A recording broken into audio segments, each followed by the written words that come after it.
Right now తిరుమలలో CM Revanth Reddy మాట్లాడుతున్నారు. Live లో చూద్దాం. భారతీయ జనతా పార్టీ శాసనసభ పక్ష నాయకులు మిత్రులు మహేశ్వర్ రెడ్డి గారు ఈ కార్యక్రమంలో నాతో పాటుగా ముఖ్య అతిథులుగా విచ్చేసిన జిల్లా ఇన్ఛార్జ్ మంత్రివర్యులు పెద్దలు జూపల్లి కృష్ణారావు గారు, ఈనాటి అభివృద్ధి కార్యక్రమాలలో ప్రధాన పాత్ర పోషించి ఉమ్మడి ఆదిలాబాదు జిల్లా రైతాంగానికి సాగునీరు అందించడానికి నిరంతరం కృషి చేస్తున్న పెద్దలు సాగునీటి పారుదల శాఖ మంత్రివర్యులు ఉత్తమ్ కుమార్ రెడ్డి గారు, అదేవిధంగా ఈ కార్యక్రమాన్ని పర్యవేక్షించి ప్రభుత్వానికి ప్రధానంగా ముఖ్యమంత్రి కార్యాలయానికి సలహాలు సూచనలు,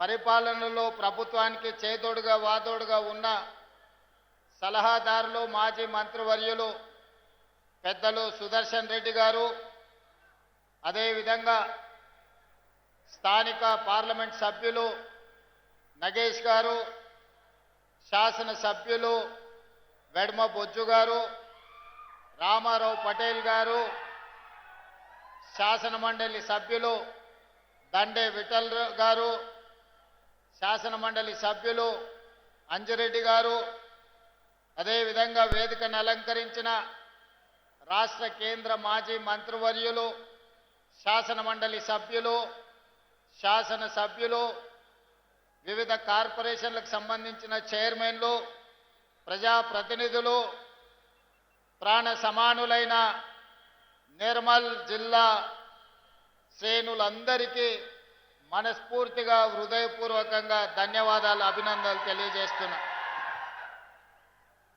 మిత్రులారా, నిర్మల్ ప్రాంతానికి నేను మొట్టమొదటిసారి పిసిసి అధ్యక్షుడిగా బాధ్యత తీసుకున్న 2021 సంవత్సరంలో మొట్టమొదటి కార్యక్రమం పిసిసి అధ్యక్షుడిగా ఈ ప్రాంతానికి నిర్మల్ పట్టణానికి రావడం జరిగింది.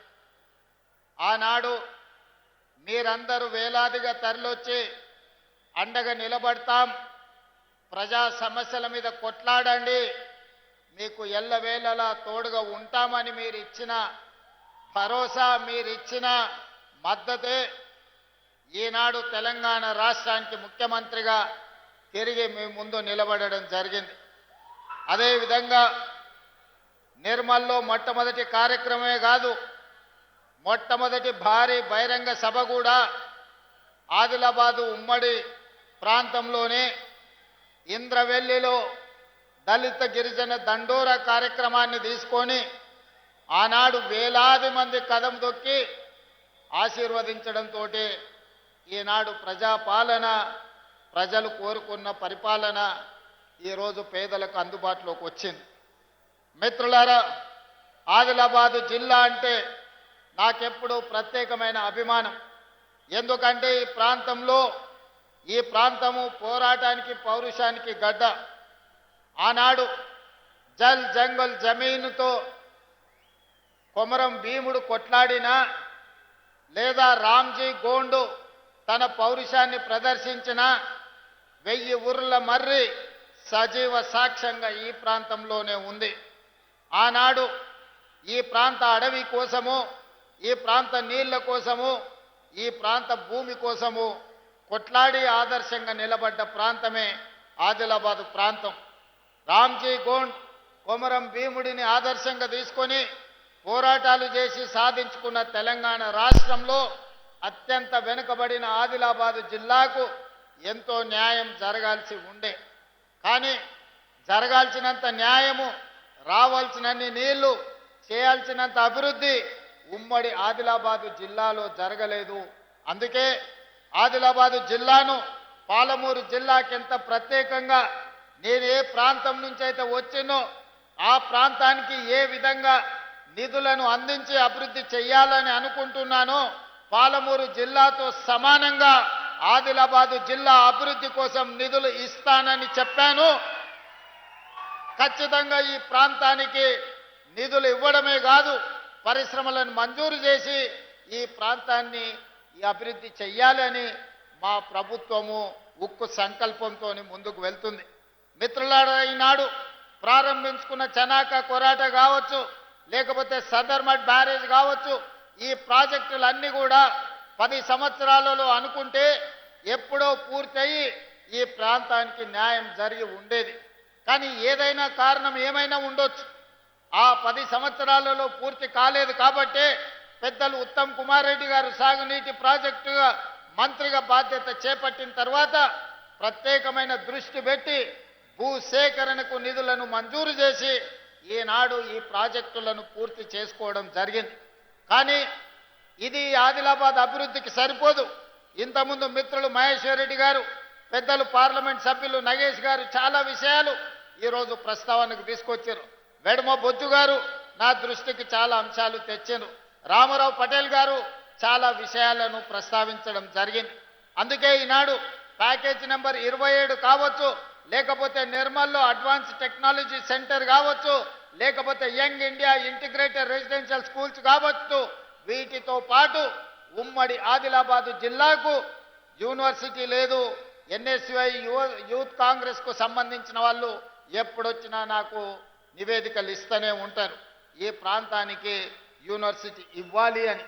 అయితే ఈ ఆదిలాబాదు జిల్లాలో యూనివర్సిటీ మంజూరు చేయాలని నిర్ణయం తీసుకున్న నాయకులు ఎవరికి వాళ్ళు వాళ్ళ ప్రాంతానికి కావాలని వాళ్ళు ప్రత్యేకమైన వినతులు ఇస్తున్నారు. తప్పు లేదు, వాళ్ళు అడగడాన్ని తప్పు పట్టను. వాళ్ళ ప్రాంతానికి యూనివర్సిటీ వస్తే అభివృద్ధి జరుగుతుందని వాళ్ళందరూ ఆశించడాన్ని కూడా నేను ఈరోజు అర్థం చేసుకోగలను. కానీ ఆదిలాబాదు జిల్లాకు ఈ వేదిక మీద నుంచి నేను ప్రకటన చేస్తున్నా, యూనివర్సిటీ మంజూరు అవుతుంది. బాసర IIITలో యూనివర్సిటీని ప్రారంభించుకుందాం. బాసరకు ఒక ప్రత్యేకత ఉంది, చదువుల తల్లి బాసర మందిరం. కానీ ఈరోజు యూనివర్సిటీని కూడా అక్కడ ప్రారంభించుకొని అవసరమైన అభివృద్ధి కార్యక్రమాలను తీసుకొని ముందుకు వెళ్దాం. ఇన్ఛార్జి మంత్రివర్యులు జూపల్లి కృష్ణారావు గారికి నేను సూచన చేస్తున్నా, బాసర IIITలోనే యూనివర్సిటీని ప్రారంభించుకోవడానికి అవసరమైన ఏర్పాట్లు, దానికి సంబంధించిన ప్రణాళికలను సిద్ధం చేయండి. ఈ నిర్ణయం జిల్లా ప్రజలందరికీ సంతోషాన్ని ఇస్తుంది. వివిధ ప్రాంతాలకు ప్రాతినిధ్యం వహించే ఎమ్మెల్యేలకు మా ప్రాంతానికి రాలేదు అని బాధ ఉండొచ్చు. కానీ మీరందరూ అర్థం చేసుకోండి, ఇది వాయిదాలు పెట్టుకుంటూ పోతే మీ ప్రాంతానికి అభివృద్ధి కాదు. అందుకే ఆదిలాబాద్ యూనివర్సిటీ బాసరలో ప్రారంభించుకుందాం. మీరందరు వేదిక మీద ఉన్న ప్రజాప్రతినిధులందరినీ కూడా సహకరించాల్సిందిగా నేను ఈ సందర్భంగా విజ్ఞప్తి చేస్తున్నా. అదేవిధంగా నిర్మల్ శాసనసభ నియోజకవర్గానికి ఒక అడ్వాన్స్ టెక్నాలజీ సెంటర్ని మనం ఈరోజు మంజూరు చేయాలని అనుకుంటున్నాము. తప్పకుండా మీకు ఏటీసీని ఇస్తాం.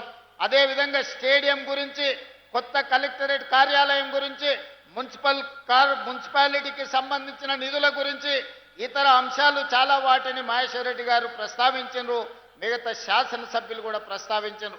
అందుకే పెద్దలు జూపల్లి కృష్ణారావు గారికి, పెద్దలు సుదర్శన్ రెడ్డి గారికి నేను సూచన చేస్తున్నా, ఈ సభ అయిపోయిన తర్వాత ఫిబ్రవరి మొదటి వారంలో మీరు ఈ ప్రాంతంలో ఒక 2 రోజులు ప్రత్యేకంగా సమావేశాన్ని ఏర్పాటు చేసి అధికారులతో ఎమ్మెల్యేలతో సమీక్ష చేసి, ఒక రోజు ప్రజాప్రతినిధులతోని సమీక్ష చేయండి.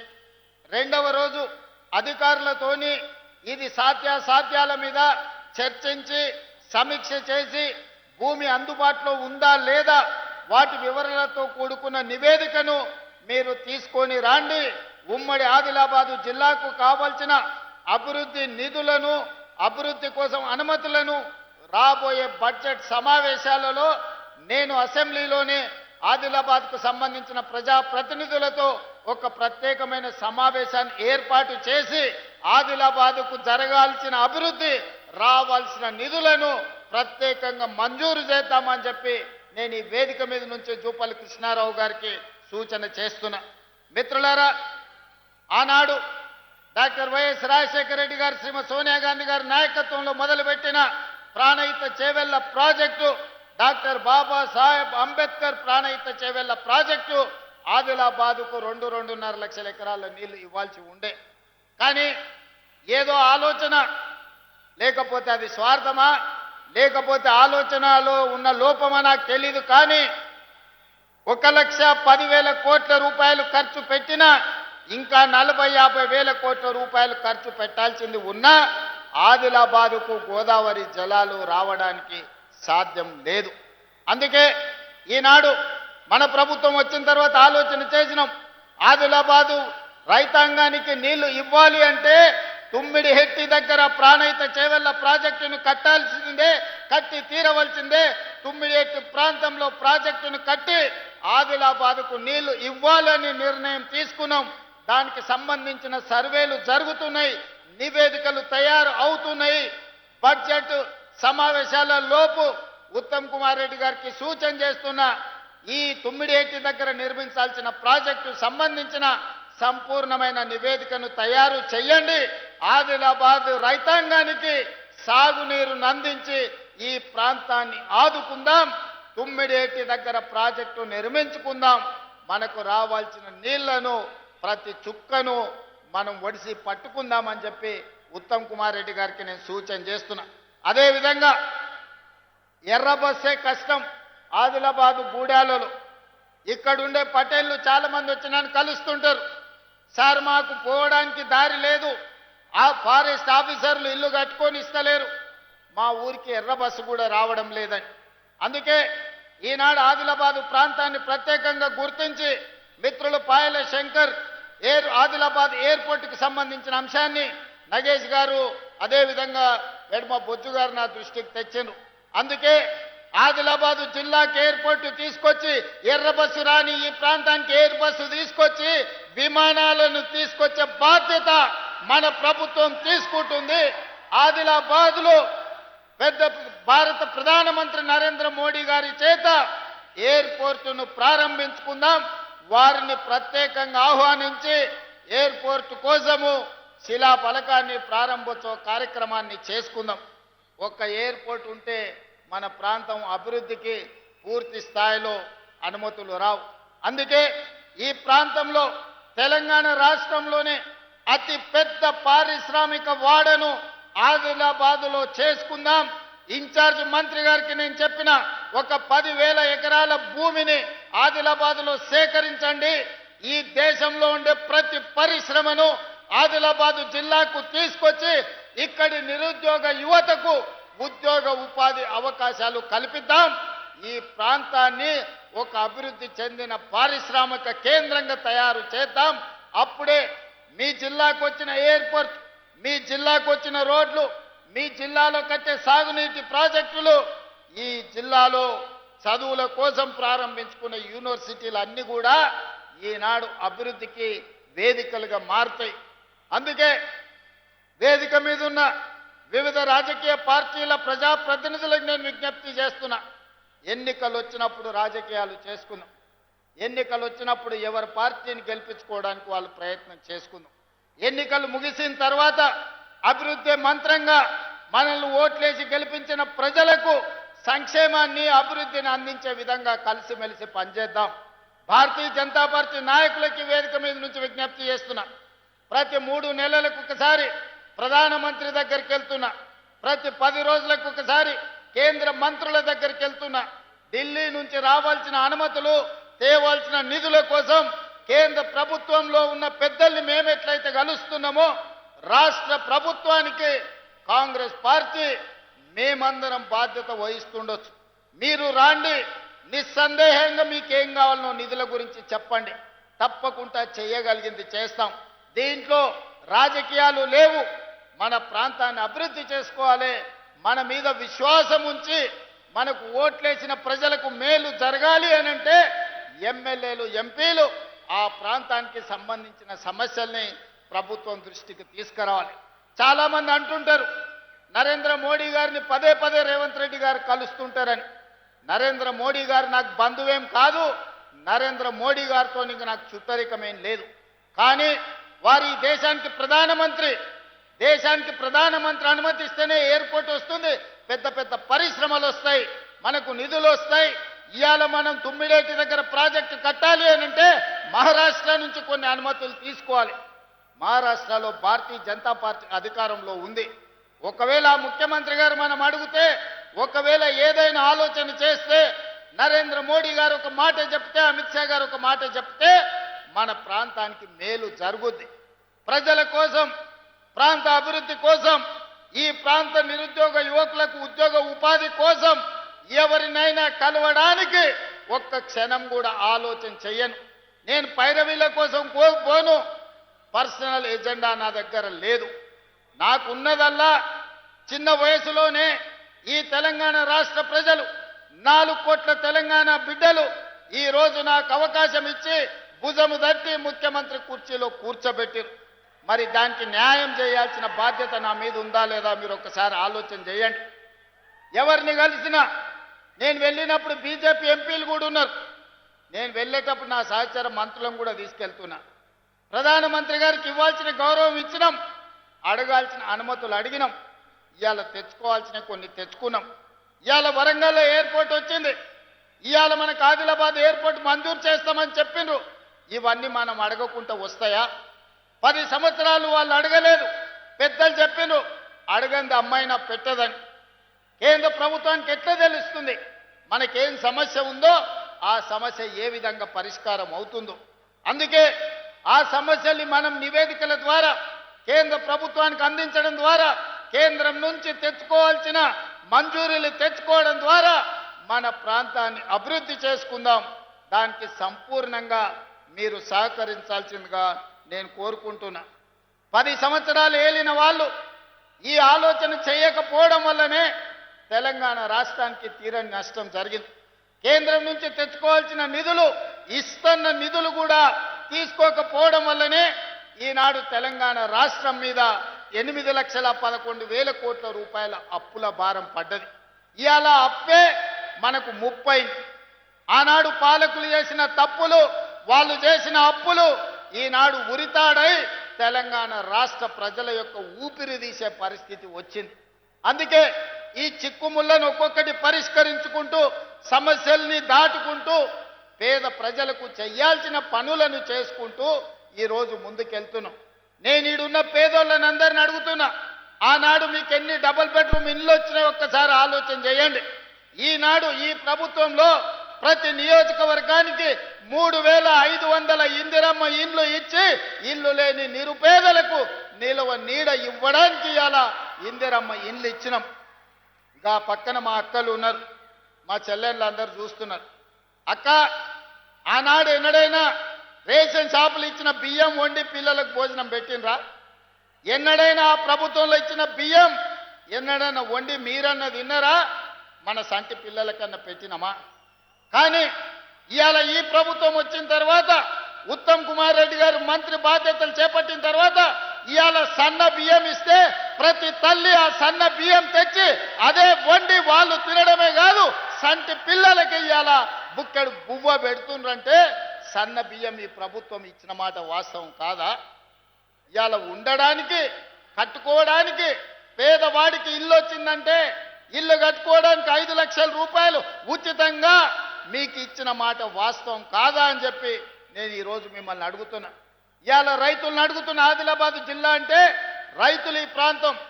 ఇవాళ సన్న వడ్లు పండించిన వాళ్ళకు 500 రూపాయల బోనస్ ఉత్తమ్ కుమార్ రెడ్డి గారు మీ ఖాతాలు వేపిస్తున్నాడా లేదా మీరు ఒక్కసారి ఆలోచన చేయండి. ఇవాళ పేదలకు, ప్రతి పేదవాడి ఇంటికి, భూమి ఉన్నోడికి వ్యవసాయానికి ఉచిత కరెంటు ఉంది, కానీ భూమి లేని నిరుపేద ఇంటి బిల్లు కడుతున్నాడు. మరి ఇవాళ మీ అందరికీ 200 యూనిట్ల వరకు 50 లక్షల కుటుంబాలకు, 50 లక్షల ఇళ్లకు ఉచితంగా కరెంటు మీ ఇంటికి వస్తుందా లేదా? మీరు ఇంటికి వెళ్ళి లైట్ వేసినప్పుడు ఒక్కసారి ఆలోచన చెయ్యండి. ఇవాళ మా అక్కలు ఉండ్రీడ, ఆ ఎల్లో అమ్మగారి ఇంటికి పోవాలన్నా, అమ్మవారిని దర్శించుకోవాలన్నా, బాసర మందిరానికి పోవాలన్నా ఇంటి ఆయన ముందలనో, కన్న కొడుకు ముందలనో చేయి జాపాల్సిన పరిస్థితి. ఆయన దసరాకి అడిగితే ఉగాది ఓదుపో, ఇప్పుడు ఏం తొందర ఉంది, మీ అమ్మగారింటికి పోకపోతే కొంపలు మురుగుతున్నాయని ఇంటి ఆయన అంటే కళ్ళల్లో నీళ్లు పెట్టుకొని మా అక్కలు, మా అమ్మలు మౌనంగా ఉండే. కానీ ఇవాళ ఇంటాయన బాయికాడికి పోతే అక్క అమ్మగారి ఇంటికి పోయి చూసి మళ్ళీ సాయంత్రం లోపల ఇంటికి వచ్చే పరిస్థితి వచ్చింది. ఇవాళ ఈ రాష్ట్రంలో నేను అడుగుతున్న మా అక్కల పక్కన మీరు ఆలోచన చేయండి. మీ తమ్ముడు ఈ రాష్ట్రానికి ముఖ్యమంత్రి అయిన తర్వాత 2 రోజుల్లోనే ఆర్టీసీ బస్సుల్లో ఉచిత ప్రయాణం మీకు ఇయ్యలేదా? రాష్ట్రం నలుమూలల అమ్మగారింటికే కాదు, భద్రాచలం రాముల వారిని దర్శించుకోవాలన్నా, యాదగిరిగుట్ట లక్ష్మీ నరసింహస్వామిని దర్శించుకోవాలన్నా ఇవాళ మీరు ఉచిత బస్సు ప్రయాణంలో చేస్తలేరా? మీరు ఒక్కసారి ఆలోచన చేయండి అక్కలారా. ఆనాడు పావులా వడ్డీ లేదు, సున్నా వడ్డీ లేదు, గుండు సున్నా బండరాయి మీ నెత్తి మీద పెట్టిండు. ఇవాళ స్వయం సహాయక సంఘాలకు 27,000 కోట్ల రూపాయలు ఇవాళ సున్నా వడ్డీ మీద లోన్లు ఇస్తే ఇవాళ మా ఆడబిడ్డల చేతుల్లో నగదు ఆడుతున్నాయి. ఇవాళ మీకు పెట్రోల్ బంకులు ఇప్పించిన, పెట్రోల్ బంకు వ్యాపారం నడిపే మీ అవకాశం ఇచ్చిన, ఆర్టీసీ బస్సుల్లో ఉచిత ప్రయాణమే కాదు 1000 ఆర్టీసీ బస్సులకు ఆడబిడ్డల్ని యజమానులను చేసి వాళ్ళే బస్సులు కొని ఆర్టీసీ కార్పొరేషన్కి ఇలా బస్సులు తిప్పుతున్నారు. ఇదే కాదు, హైటెక్ సిటీ పక్కన మైక్రోసాఫ్ట్, ఇన్ఫోసిస్ ఇట్లాంటి ఐటీ కంపెనీలు ఉన్నాయి, అమెజాన్లు, లేకపోతే గూగుల్. మరి ఇవాళ ఎవరికి ఉన్నదే? 4 ఎకరాల భూమి మా అక్కలకు మా చెల్లెళ్ళకి ఇచ్చిన శిల్పారామం పక్కన 1000 కోట్ల భూమి, 150 స్టాల్స్ స్వయం సహాయక సంఘాలు నడుపుకోవడానికి 1000 కోట్ల భూమికి యజమానులను చేసి వాళ్ళు తయారు చేస్తున్న వస్తువులను అక్కడ అమ్ముకునేటట్టు పెట్టినాం. అలా నిర్మల్ పెయింటింగ్ అంటే ఇంటి పక్కలోళ్ళకు అమ్ముకునే పరిస్థితి. కానీ ఇవాళ నిర్మల్ పెయింటింగ్లు అమెజాన్లో ఆన్లైన్లో బుక్ చేసుకుంటే ఎక్కడికైనా పంపించే వసతులు ఇవాళ మనము అమెజాన్తో మాట్లాడి ఇవాళ మనం ఆన్లైన్ బిజినెస్కి మన ఆడబిడ్డల్ని వీళ్ళందరినీ ప్రోత్సహిస్తున్నాం. ఇలా ఒక్కొక్కటి వినూత్నంగా మన పిల్లల్ని బాగు చేయాలనే ప్రయత్నం చేస్తున్నాం. అలా ఐటీఐలలో చదువుకున్నోనికి ఏ ఉద్యోగం లేదు. ఐటీఐలో డీజిల్ మెకానికో, ఎలక్ట్రికలో, ప్లంబరో చేస్తే వాడు నేర్చుకునే చదువుకి బయటకు వచ్చినాక చూస్తే ఏంది లేదు. వానికి డీజిల్ మెకానిక్ నేర్పితే అంబాసిడర్ కారులో పని నేర్పేది, బయటకు వస్తే అంబాసిడర్ కారు నన్ను ఉన్నదే ఉన్నొక్క అంబాసిడర్ కారు కూడా ఫామ్ హౌస్లో షెడ్డుకు పోయింది, లోపల పడ్డది. ఇవాళ వాళ్ళు పని చేయనికే రిపేర్ చేద్దామంటే కూడా లేదు. అందుకే ఈ ఐటీఐలో ఉన్న విధానం సరిగ్గా లేదని వాటిని అప్గ్రేడ్ చేసి 2,400 కోట్ల రూపాయలు మంజూరు చేసి రాష్ట్రంలో 100 నియోజకవర్గాలలో 100 అడ్వాన్స్డ్ టెక్నాలజీ సెంటర్లను పెట్టాలని ఈరోజు వాటిని ఒక సాంకేతికపరమైన కేంద్రాలుగా మార్చినాము. ఇవాళ అక్కడ చదువుకున్న ప్రతి వాడికి ఉద్యోగం వచ్చే విధంగా. ఇంతకుముందు మిత్రుడు మహేశ్వర్ రెడ్డి గారు అడిగినారు మాకు ఐటీఐఓ పాలిటెక్నికో ఇవ్వమని. ఈరోజు నిర్మల్ శాసనసభ నియోజకవర్గానికి అడ్వాన్స్డ్ టెక్నాలజీ సెంటర్ మంజూరు చేస్తున్నాం. మీ దగ్గర ఉన్న యువకులు అందులో పని నేర్చుకొని నైపుణ్యాన్ని పెంపొందించుకొని ఉద్యోగ ఉపాధి అవకాశాలు తెచ్చుకోండి. ఇట్లా ఒకటొకటిగా అది సాగునీరు కావచ్చు, అది తాగునీరు కావచ్చు, అది పరిశ్రమలు కావచ్చు, అది వ్యవసాయం కావచ్చు, అది విద్య కావచ్చు, వైద్యం కావచ్చు, ఇవాళ బడులు కావచ్చు, గుడులు కావచ్చు. ఇవాళ మీరందరూ చూసిండ్రు ఇంద్రవెల్లిని పర్యాటక కేంద్రంగా చేయలేదా? నాగోప జాతరకు నిధులు ఇవ్వలేదా? ఇప్పుడు మా బొచ్చు ఇంకా 22 కోట్లు కావాలంటున్నాడు. తప్పకుండా నాగోప జాతరకి 22 కోట్ల రూపాయలు మంజూరు చేసి అభివృద్ధి చేస్తాం. నిన్న మీరు చూసిండ్రు సమ్మక్క సారలమ్మ జాతర 29వ తారీఖు నాడు ప్రారంభం కాబోతుంది. 300 కోట్ల రూపాయలతోని దేవాలయాన్ని పునర్నిర్మించినాం. మన పౌరుషానికి ప్రతీక అయినమ్మ సమ్మక్క సారలమ్మ మందిరాన్ని గొప్పగా ప్రపంచ స్థాయిలో గుర్తింపు వచ్చే విధంగా సౌత్ కుంభమేళా లాగా ఇవాళ నిరంతరం పనులు జరుగుతున్నాయి. 19వ తారీఖు నాడు మందిరాన్ని మనం ప్రారంభించుకోబోతున్నాం. ఇవన్నీ పేదోళ్ళ కోసం ఈ పేదల ప్రభుత్వం చేస్తున్న అభివృద్ధి కాదా? ఇవాళ హైదరాబాదు నగరంలో చిన్న చిన్న కాలనీలో గేటెడ్ కమ్యూనిటీలో కాదు ప్రపంచంతో పోటీ పడే విధంగా భారత్ ఫ్యూచర్ సిటీ 30,000 ఎకరాలలో ఎయిర్పోర్టుకు కూతవేటు దూరంలో ఒక గొప్ప నగరాన్ని ఈరోజు మన ప్రభుత్వం నిర్మిస్తుంది. ప్రపంచంలో ఉన్న ప్రతి సంస్థ ఆ నగరంలో పెట్టుబడులు పెట్టబోతుంది. ఇవన్నీ కూడా మన భవిష్యత్ తరాల కోసమే కదా. ఆనాడు 430-40 ఏళ్ల కింద నిజాం హైదరాబాదు నగరాన్ని విస్తరిస్తే ఇవాళ ప్రపంచానికే పర్యాటక కేంద్రంగా మారింది. ప్రపంచానికి పెట్టుబడులకు స్వర్గధామంగా మారింది హైదరాబాద్. ఆ రోజు నాకెందుకని ఆయన అనుకుని ఉంటే ఇవాళ ఇన్ని లక్షల మందికి ఉద్యోగ ఉపాధి అవకాశాలు వస్తుండేనా? అందుకే ఇవాళ ఎయిర్పోర్టు పక్కన 30,000 ఎకరాలల్లా ప్రపంచంలోనే గొప్ప నగరాన్ని ఇవాళ మన ప్రభుత్వం నిర్మించే ప్రయత్నం చేస్తే ఆయన ప్రభుత్వాన్ని పట్టుకొని రియల్ ఎస్టేట్ బ్రోకర్లు మీరందరూ అధికారంలో ఉన్నారని మాట్లాడుతున్నారు. నేను అడగదలుచుకున్నా, 40 ఏళ్ళ రాజకీయ అనుభవం, ఎమ్మెల్యేగా, రాష్ట్ర మంత్రిగా, ఎంపీగా, కేంద్ర మంత్రిగా, పార్టీ ప్రెసిడెంట్గా 10 సంవత్సరాలు ముఖ్యమంత్రి చేసి ఈనాడు ప్రధాన ప్రతిపక్ష నాయకుడిగా ఉన్న పెద్ద మనిషి మాట్లాడే మాటలేనా? అభివృద్ధి చేస్తుంటే చేతనైతే నీ అనుభవంతో ఆశీర్వదించు, నీ అనుభవాన్ని ఉపయోగించి మాకు సూచనలు చేయి. ఒకవేళ ఏది నీకు ఇష్టం లేకపోతే మౌనంగా ఫామ్ హౌస్లోనే పడుకో, మేము వద్దంటలేం. కానీ వెనకటికి పురాణాలలో మనం చూసినాం, శుక్రాచార్యుని శిష్యులు మారీచుడు, సుబాహుడు అని రాక్షసులు ఉండేటోళ్ళు. దేవతలు యజ్ఞాలు యాగాలు చేస్తే శుక్రాచార్యుడి సూచనతోని మారీచుడు, సుబాహుడు వచ్చి ఆ యాగాలను యజ్ఞాలను భగ్నం చేసేటోళ్ళు. లాస్ట్కి ఏమైందే? రాముడి చేతులు సచ్చింది. ఇవాళ కూడా శుక్రాచార్యుడు ఫామ్ హౌస్లు ఉండు, ఓ మారీచుడు, ఓ సుబాహుడు అసెంబ్లీకి వచ్చి అడ్డం పడుతున్నారు బావా బామ్మార్దుల ముసుగులో. చివరికి రాజకీయంగా మీకు సమాధి అవుతుంది తప్ప ఇందులో మీకు వచ్చేది ఏమీ లేదు. అందుకే వాళ్ళకు కనువిప్పు కలగాలి, దేవుడు వాళ్ళకు కనువిప్పు కలిగించాలి. 10 సంవత్సరాల అధికారాన్ని అనుభవించిండ్రు, 8 లక్షల కోట్ల రూపాయలు అప్పు చేసిండ్రు, 1,000 కోట్ల రూపాయల దోపిడీ చేసిండ్రు. ఇప్పుడు ప్రజలకు మేలు జరుగుతుంది, ప్రజలకు సహాయం అందించాలనే ప్రయత్నం చేస్తున్నాం. మీరు ఆశించినవన్నీ ఒకటేసారి జరగకపోవచ్చు, కానీ విడతల వారిగా మనం సమస్యలు పరిష్కరించుకుంటున్నాం. కుటుంబంలో ఉండే సమస్యలు కూడా అన్నీ ఒకటేసారి పరిష్కారం అవుతాయా?